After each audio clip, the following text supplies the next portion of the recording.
Well, Senator, this setting is not as ornate as the Roosevelt Room where you were with the president a couple of weeks ago, but we thank you for being here nonetheless. It's a lot more comfy, though. Yes, it is.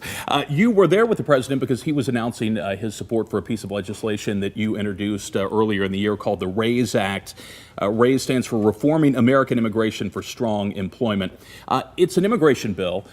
But unlike most immigration legislation, this focuses on the type of immigrants coming into the country rather than the number of immigrants coming into the country. Why did you want to focus on that? We want immigration reform to be pro-worker and pro-growth. For too long, Congress has tried to do everything under the sun on immigration. They failed 3 times in the last 11 years, 2006, 7, and 13. So we think it's time to take common sense, incremental steps. And the place to start is the green cards that we give out every year. That's the most precious thing we can do for a foreigner, put them on the road to citizenship in this country.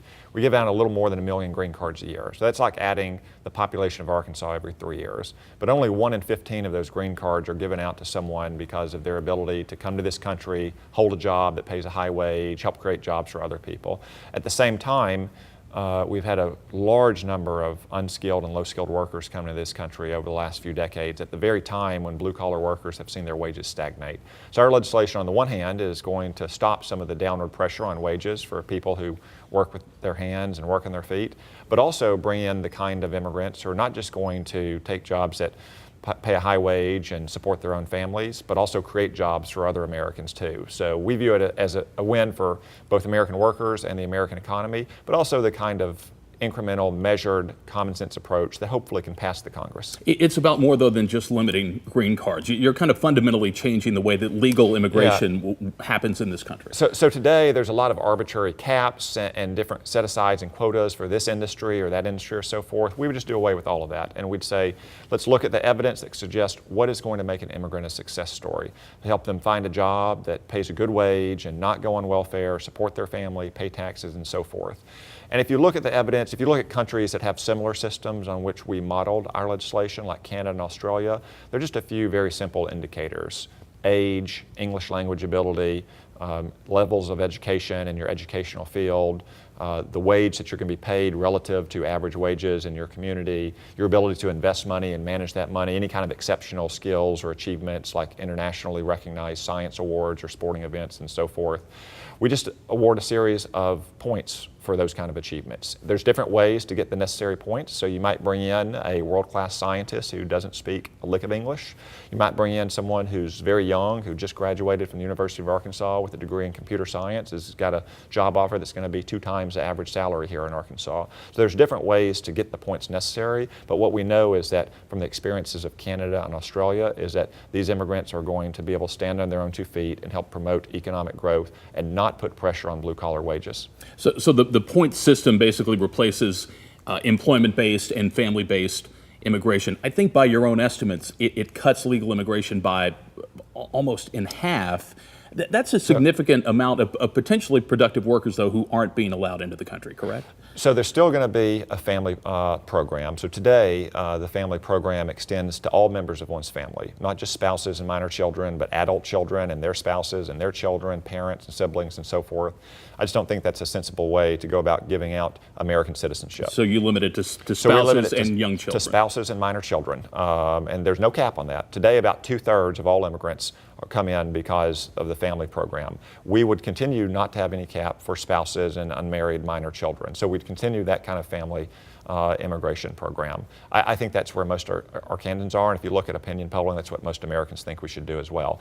We'd still have 140,000 green cards given out for employment-based purposes, but the proportion of those green cards going to highly skilled, well-educated workers are going to be much higher than it is today when it's only 1 in 15. Considering the fact, though, that the workforce is getting older, that unemployment is low, that there are jobs out there, doesn't this at least run the risk of negatively impacting the economy if you're keeping these workers out, even if it does present more opportunities for American workers? So one important distinction to draw is between our legislation, which focuses only on green cards, and other kinds of temporary guest worker programs. So here in Arkansas, for instance, we have temporary guest workers that work in the agricultural industry. Some might work in resorts and tourism and so forth.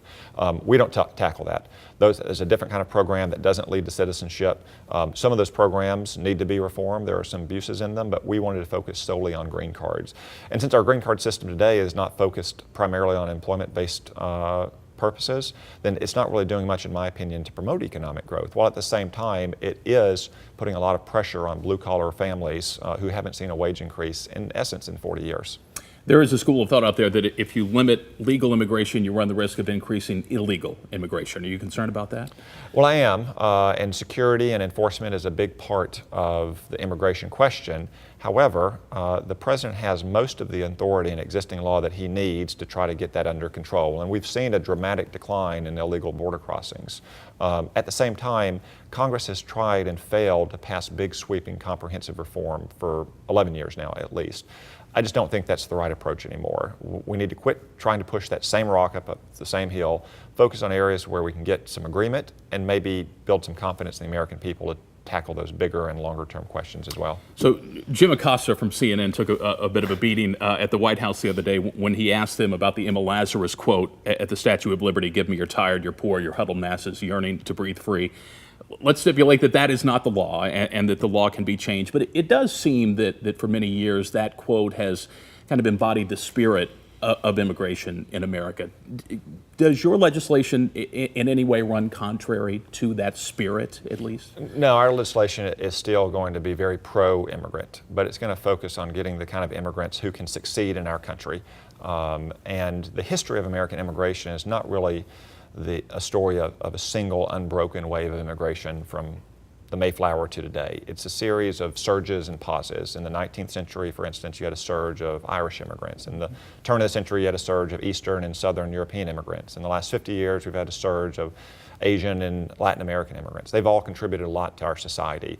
But immigration should be based on the social and economic and political conditions at the time. At a time when we were a relatively empty continent with lots of space to fill up, or when we were a new industrializing power, it made sense to bring in a lot of unskilled or low-skilled workers. But at a time when blue-collar workers have been really taking it on the chin for many decades, I don't think it makes nearly as much sense to try to bring in workers who are going to compete with Americans who've been struggling. Also, while we've got a lot of Americans who are still not in the workforce, we should be focused on getting those people the kind of training and the education they need to get back in the workforce and provide for themselves. What about Arkansas specifically? If the RAISE Act were to become law, how would it affect the economy here? I think it would help Arkansans. I think you'd see in Arkansas what you see around the country. You'd see attract more highly skilled workers, well-educated workers. So for instance, it's a lot easier to pay someone 1.5, 2 times the average wage in Little Rock or Jonesboro or Conway than it is to do that in San Francisco or New York. You get a lot of international students coming to Arkansas universities. They would probably have an easier time to stay here, not just on a visa, which expires and they have to renew, but rather on a permanent green card. And if they came here to begin with, there's a good chance they're going to want to stay in Arkansas and continue to work here and hopefully create jobs here. So I think it'd be a good thing for our economy in Arkansas, also a good thing for the blue-collar workers here in Arkansas. The president ran a successful campaign based largely on opposition to illegal immigration. What do you think it is about this legislation dealing with legal immigration that appeals to him? More broadly, our immigration system, whether you focus on stopping illegal immigration or the kinds of legal immigration that we want, is about protecting American interest and serving American workers. Look, I feel for my fellow man all around the world, but I'm elected to serve my fellow citizens here in Arkansas. We're elected to keep in mind the best interest of Americans. And right now, I just don't think our legal immigration system is serving the best interest of Arkansans or our country as a whole. So even though he was focused primarily on illegal immigration, he did talk about this kind of reform during the campaign. And because it's something I focused on in my 4 years in the Congress, I approached him very early. He asked me to take the baton and run with it. We presented a bill in February. He asked us to expand it. We're happy to do so. It's a complicated topic. That's why it's taken another 6 months to get to where we are. But I'm looking forward to working with him and working with my Democratic counterparts with whom I've already begun to sit down and have discussions to try to pass this bill before the end of next year. I have seen some people from all different points of view who have called this a good start, which in this day and age is not a bad place to be. But can this legislation, as it's written now, get to the president's desk? And if not, what are kind of the fundamental principles that you are going to need to see in a bill like this to support? So I hope it can get to the president's desk as it's written. I'm, of course, open for negotiations. It's a big diverse, complicated country. There may be issues that David Perdue and I saw in Georgia and Arkansas that we didn't recognize played out differently in other parts of the country. More likely what we'll see to pass this legislation, we'll have to make some compromises with Democrats and their priorities, but again, we're willing to sit down and do that. If you listen, though, to senior Democrats, people like Chuck Schumer and Dick Durbin, the top 2 Democrats in the Senate, they have real concerns about the impact of immigration on working class wages. In fact, if you go back and read Barack Obama's book from 2006, he talks about the impact of mass immigration on working class wages. So even though it's a bit of a novel approach to the problem, something that hasn't been debated a lot in Washington, our legislation is designed to address concerns that a lot of Democrats share. Okay. New Politico poll that's out shows a plurality of 44% actually supporting the legislation at this point. I mean, consistently, public opinion polls show that Americans want an immigration system that works for American workers, and that's what our legislation does. Okay. While we have you, let me get you on a few other hot topics.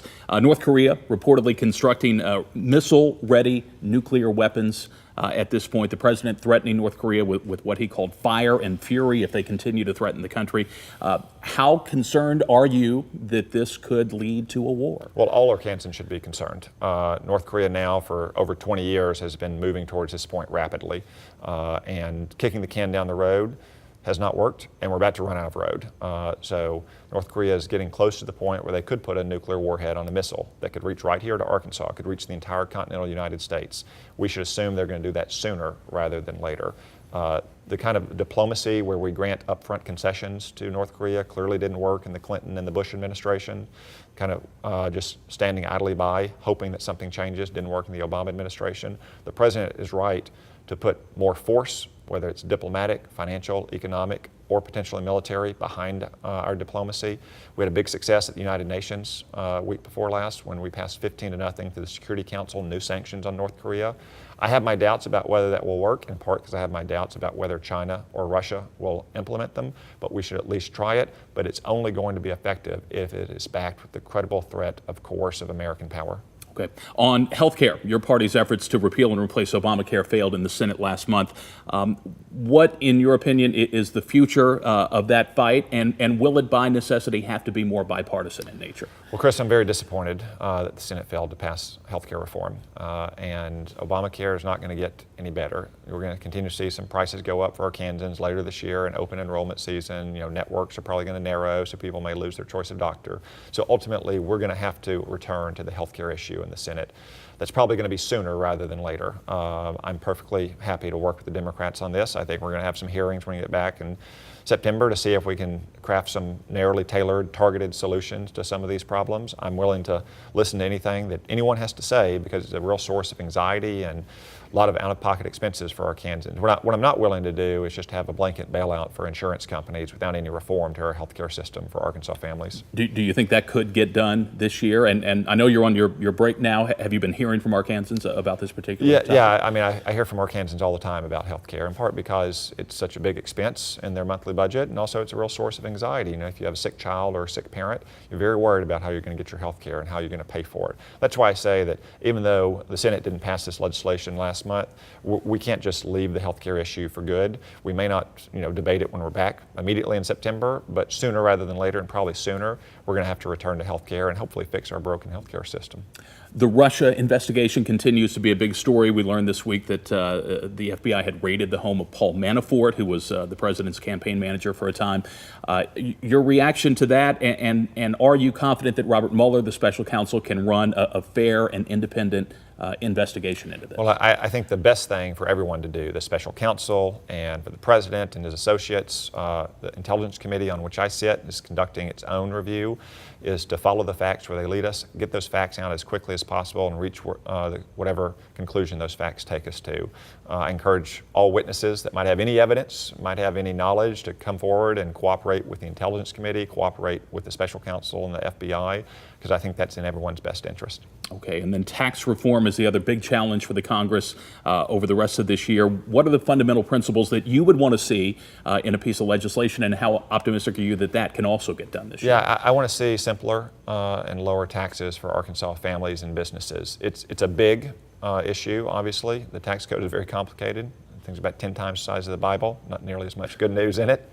But I would simply say at a high level that more is better than less, but something is better than nothing. We can't let the perfect be the enemy of the good. It's been 31 years since we've rewritten the tax code. It'd be great if we could do that. If we can't, though, we at least need to deliver real tax relief to working families and businesses. Okay. Senator Tom Cotton, always good to see you. Thanks so much Chris. for being here. We'll be Good to watching be the here. RAISE Act Yeah. as well. Thanks.